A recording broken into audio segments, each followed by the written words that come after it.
나무늘보는 단지 느려서 살아남은 게 아닙니다.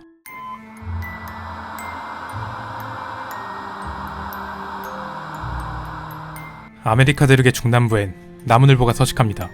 움직이는 속도가 1분에 4m 정도밖에 안 되는 지구상에서 가장 느린 동물 중에 하나죠. 100m를 이동하는데 무려 25분이나 걸리는 이 녀석은 아직도 멸종하지 않고 야생에서 살아남았습니다. 여기 있는 이 새는 남미수리입니다. 나무늘보의 천적이죠. 여러분들은 나무늘보가 보이시나요? 이 발톱이 나무늘보의 발톱입니다. 이 녀석은 코앞에 나무늘보가 있는데 알아채지 못하는군요.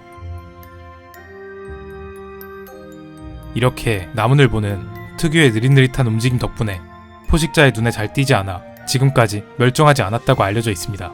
하지만 나무늘보가 생존한 이유는 그리 단순하지 않죠. 오늘은 나무늘보가 치열한 야생의 환경에서 어떻게 살아남았는지 그 놀랍고 경이로운 이야기를 해드릴까 합니다. 구독과 좋아요 눌러주세요. 지구에는 크게 두 종류의 나무늘보가 서식합니다.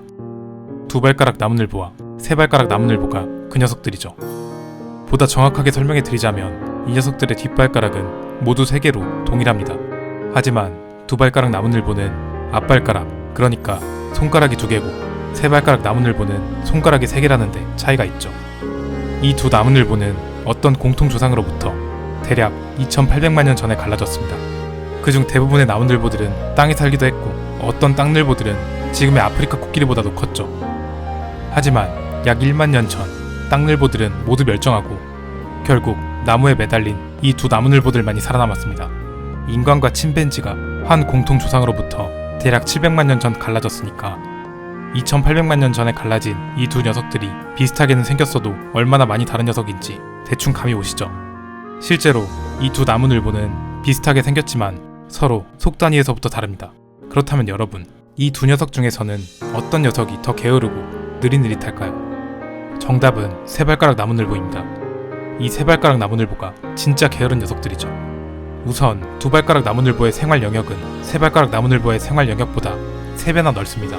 그리고 두 발가락 나무늘보는 나뭇잎이나 열매, 그리고 심지어 곤충에서부터 작은 도마뱀까지 잡아먹는 잡식성이지만 세 발가락 나무늘보는 아주 소량의 나뭇잎이나 열매 정도만 먹으며 살아가는 거의 완전한 초식동물이죠. 나무늘보의 털에는 이끼가 끼어 있습니다. 이 푸릇푸릇하게 보이는 것들이 전부 털에 이끼가 끼어서 이렇게 보이는 거예요. 보시는 것과 같이 세 발가락 나무늘보는 두 발가락 나무늘보보다 평균 50% 더 많은 이끼를 가지고 있습니다. 많은 사람들은 나무늘보가 너무 게을러서 몸에 이끼가 끼어있을 것이라 생각했죠. 하지만 과학자들은 도대체 이 이끼가 무엇인지 궁금했고 그 이끼의 성분을 분석해보았습니다.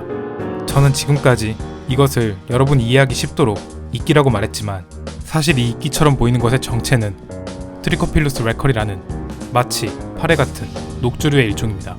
이 녹조류는 코스타리카, 파나마, 프랑스령 기아나, 브라질 등 나무늘보가 살고 있는 곳이면 살고 있는 지역에 관계없이 거의 대부분의 나무늘보에서 검출되었죠. 정말 놀라운 사실은 이 녹조류가 나무늘보의 몸을 제외하곤 지구 그 어딘가에서도 발견되지 않는다는 겁니다. 어린 나무늘보의 털은 갈색을 띱니다. 하지만 어미 나무늘보는 녹조류가 껴 푸른색을 띠는 게 보이시죠? 그 말인즉슨 이 녹조류가 바로 어미 나무늘보에게서 새끼 나무늘보로 직접 전달된다는 말입니다. 더욱 흥미로운 것은 이 녹조류가 두 발가락 나무늘보, 세 발가락 나무늘보를 가리지 않고 모든 나무늘보에게서 공통적으로 나타난다는 사실로 미루어 봤을 때 이 녹조류는 두 나무늘보가 갈라지기 전 지구에 존재했고 이들의 어떤 조상에게서 묻어와 2800만 년을 거쳐 지금의 나무늘보에게 전해져 내려왔을 수 있다는 겁니다. 그렇다면 이 녹조류는 대체 어떤 역할을 하는 걸까요? 수많은 사람들이 나무늘보의 털에 낀 녹조류 때문에 나무늘보가 위장 효과를 얻을 수 있었고 그 덕분에 나무늘보가 지금까지 살아남을 수 있었다고 믿고 있습니다. 그러나 이런 위장 효과 가설은 아직까지 과학적 데이터로 입증된 바가 없습니다. 하지만 아직 실망하기엔 이릅니다. 나무늘보에게 이 녹조류는 그보다 더 중요한 역할을 하고 있으니까 말이죠. 2014년 3월 위스콘신 대학교의 조나단 파울리는 나무늘보가 무엇을 먹고 사는지를 연구했습니다. 놀랍게도 나무늘보의 위장에서 미처 소화되지 않은 녹조류가 발견되었죠. 이것은 나무늘보가 녹조류를 먹었다는 강력한 증거였습니다. 더 신비로운 사실은 나무늘보가 이 녹조류를 직접 키운다는 겁니다. 세 발가락 나무늘보는 게으르지만 일주일에 한 번씩 꼭 하는 일이 있습니다. 바로 배변을 보기 위해 바닥으로 내려온다는 것이죠. 이것은 목숨을 건 일입니다. 나무늘보는 근육이 없어서 땅에서 걷지 못합니다. 기어다녀야죠. 나무늘보가 배변을 위해 나무에서 내려오면 온갖 포식자들이 나무늘보를 노리고 있기 때문에 이때 다른 동물에게 습격당해 죽는 나무늘보가 굉장히 많습니다. 나무늘보는 왜 이런 위험한 행동을 하는 걸까요? 나무늘보는 나무에서 내려와 항상 같은 자리에 구덩이를 팝니다. 구덩이에 볼일을 보고 그 배설물을 나뭇잎으로 덮죠. 그리고는 다시 나무 위로 올라갑니다.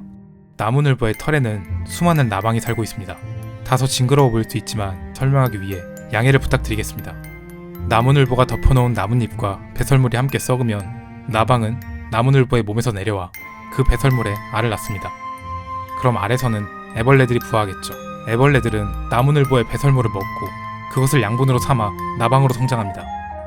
애벌레가 성장해 나방이 되면 그 나방들은 다시 날아올라와 나무늘보의 털로 들어가죠. 나무늘보의 털에는 녹조류도 많지만 수많은 박테리아와 진핵생물 같은 여러가지 생명체들이 서식합니다. 평균 100여 마리의 나방들이 나무늘보의 털을 오가며 살아가고 죽고 썩어가는 이 과정에서 나무늘보의 털에 질소 수치가 증가합니다. 이렇게 질소 수치가 높아진 나무늘보의 털은 녹조류가 잘 자랄 수 있는 환경이 되는 것이죠. 마치 나방이 비료와 같은 역할을 하게 되는 겁니다. 이 녹조류 안에 사는 나방은 때가 되면 다시 나무늘보가 쌓아놓은 배설물로 내려가 알을 낳죠. 나무늘보는 위험을 감수하며 꾸준히 몸 안에 작은 이끼 농장을 키우고 있었던 겁니다.